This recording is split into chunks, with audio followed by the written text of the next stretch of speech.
If I took your calendar away today and told you, you don't get any of these meetings back, you have to rebuild from scratch, what would you put back? And more importantly, what would you refuse to put back? Because many CEO calendars aren't actually designed, they're inherited. A meeting gets added because someone thinks it's important, and then it becomes recurring. And then another meeting gets built around it. Then suddenly, 3 years later, you're spending 60% of your week in meetings you don't even remember agreeing to. So in this video, I'm going to show you exactly how I would redesign a CEO's calendar from zero. And I'm not starting with block out some deep work, important, but it's not enough. I'm starting with the question, what does this company actually need its CEO to spend time doing? So let's get started. Before I put a single block in the calendar, I want to look backwards. Look at the last 2 or 3 typical workdays and categorize everything that actually happened. Not what's supposed to happen, what actually happened. In my book, Founder Leverage, I call this the leadership time audit. And I use 4 buckets. Strategic, that's direction setting, major decisions, problem solving, thinking about where the company is going. Operational, updates, coordination, keeping execution moving. Coordination overhead, that's meetings, alignment conversations, status reviews, and finally, noise. So those are things that shouldn't have reached the CEO in the first place. Unnecessary meetings, duplicated conversations, approvals that somebody else could have handled, things that resurface because they were never properly resolved. And this is important because I don't want to design a beautiful calendar around a completely false picture of how the CEO actually works. The calendar redesign has to start with reality. 2, then I ask, what should only the CEO be doing? This is the question that changes everything. Not what you enjoy doing, what are you good at? And definitely not what are people currently asking you to do. I want to know, where does the CEO's judgment create disproportionate value? For most scaling founders, that's going to include things like the company direction, major strategic decisions, critical relationships, capital, key hires, high stakes negotiations, solving problems where the stakes are genuinely high, and thinking about the future of the business. But here's what I don't want. The CEO reviewing routine work, approving things the team already has the context to decide, attending meetings simply because they're the CEO, being the connection between teams because nobody designed a better communication system. If a direct report can make a decision with the right context and support, that decision probably shouldn't be sitting on the CEO's calendar. That's not delegation for the sake of delegation. That's designing for leverage. 3, now I protect strategic thinking. And here's where most calendar advice gets it partly right. Yes, I want deep work, but I don't just want a random 2-hour block called deep work. That's a little too vague. I want to know what kind of thinking needs to happen here. Is it strategy, major decision, problem solving, writing, product thinking, long-term planning? It's better if the block has an outcome, because a calendar full of thinking time can still produce very little thinking. So I might create 2 or 3 protected strategic blocks during the week, and these are genuinely protected. No meetings, no quick calls, no casual interruptions. Notifications have to be managed for this time. And ideally, the CEO knows exactly what that block is for before it starts. Because high value work doesn't just need to be scheduled, it needs to be protected from fragmentation. And as I said before, if everything can interrupt you, nothing gets your best thinking. 4, then I build the meeting rhythm. Now we can put meetings back, but meetings have to earn their place. For every recurring meeting, I'd ask 3 questions. What decision needs to be made? Does this actually require a real-time conversation? Who genuinely needs to be there? If the answer is, we just need to keep everyone updated, that probably should not be a meeting. So move it so that it is asynchronous. Have someone send an update, share the document, record a video, whatever makes sense. Because information doesn't automatically deserve a calendar slot. In fact, one of the principles I use is information can move asynchronously. Real time should be reserved for things that actually benefit from real time interaction. So these are judgment calls. If you have to have a discussion about something, relationship building, if there's ambiguity, real hard decisions. That's the difference between a calendar that is full and a calendar that is doing useful work. 5, I would batch similar work. The next thing I do is reduce context switching. If the CEO has 3 different one-on-one conversations scattered across 4 days, I'd ask whether we could consolidate them.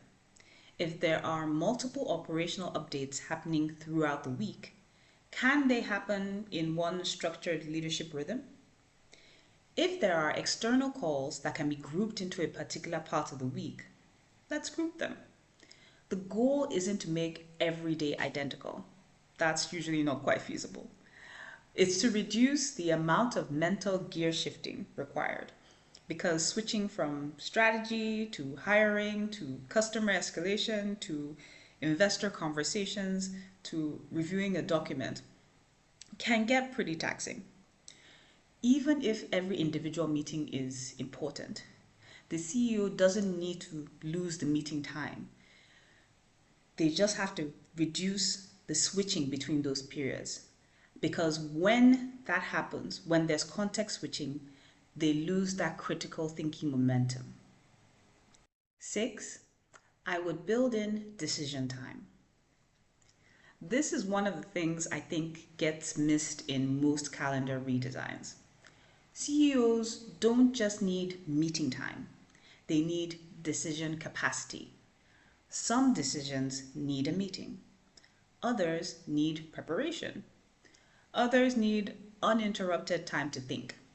So, I'd create space specifically for important decisions. And I'd also make sure the meetings themselves are structured around decisions rather than endless coordination. Because one of the biggest problems in scaling companies is that decisions get discussed, parked, revisited, and eventually discussed again. That's not a calendar problem, it's an operating system problem. A good calendar should help create a rhythm where decisions happen deliberately, with clear ownership, clear inputs, and clear outcomes. 7, I would create communication windows. Here's another thing I'd change.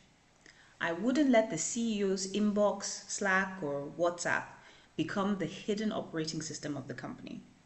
If you're checking messages continuously, your calendar might technically have a 2-hour strategy block, but you're still fragmented. So I'd create deliberate communication windows.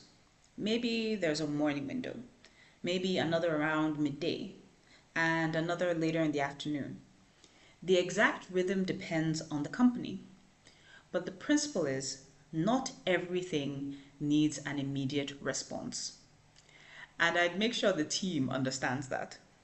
Otherwise, you can protect the CEO's calendar and still have everyone interrupting them through 5 other channels. The calendar doesn't exist in isolation. It's part of the operating environment. 8, I would protect life outside work too. And yes, this goes on the calendar. Family commitments, exercise, personal appointments, recovery, travel, anything that genuinely affects the CEO's capacity. Not because we're trying to create some perfect work-life balance.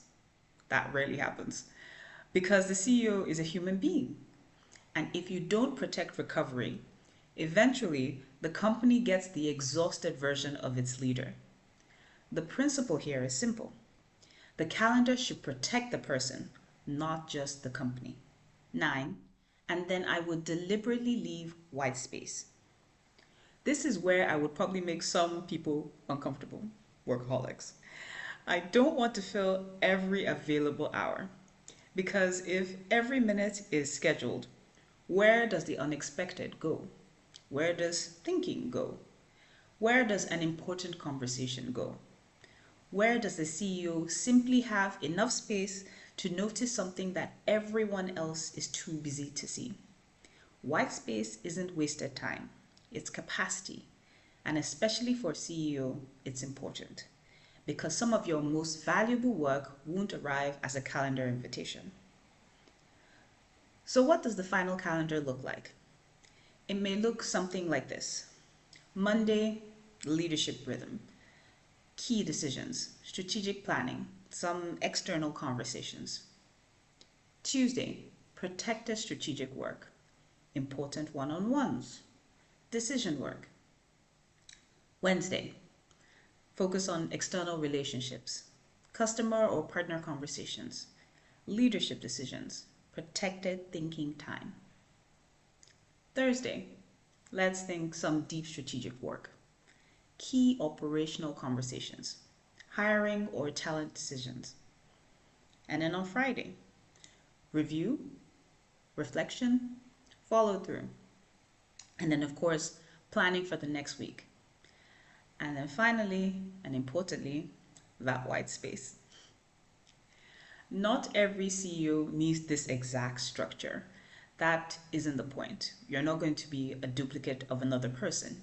You're you. The point is that every block should have a reason for existing. And the bigger point, this is where I want to challenge the usual conversation about calendar management. A CEO's calendar isn't just a personal productivity tool. It's a reflection of how the company operates. If the CEO is constantly pulled into operational decisions, that tells you something about ownership. If the CEO spends all day in meetings, that tells you something about how information flows. If important decisions keep getting pushed around the calendar, that tells you something about decision making. If the CEO can't protect 2 hours to think, that tells you something about the operating environment. And if everything still needs the CEO's approval, you don't have a time management problem. You have executive dependency. That's why I don't think the answer is simply get better at time blocking. Time blocking helps, but the real question is, what should the organization require from a CEO and what should it no longer require? Then you can build the calendar around that answer. That's time architecture. You're not just managing the CEO's time. You're redesigning how attention, decisions, and work move through the company. And that's a very different job. If you want to do this for your own calendar, don't start by deleting meetings. Start with a leadership time audit. Look at the last 2 or 3 days. Categorize where your time actually went. And then ask, what did I spend time on that only I could have done? Everything else is a design opportunity. That's the exercise I walk through in my book, Founder Leverage. I'll put the link below. And if this video made you look at your calendar a little differently, subscribe. Because we're not just talking about productivity here. We're talking about redesigning how work happens so the company can move without everything flowing through you. I'll see you next time.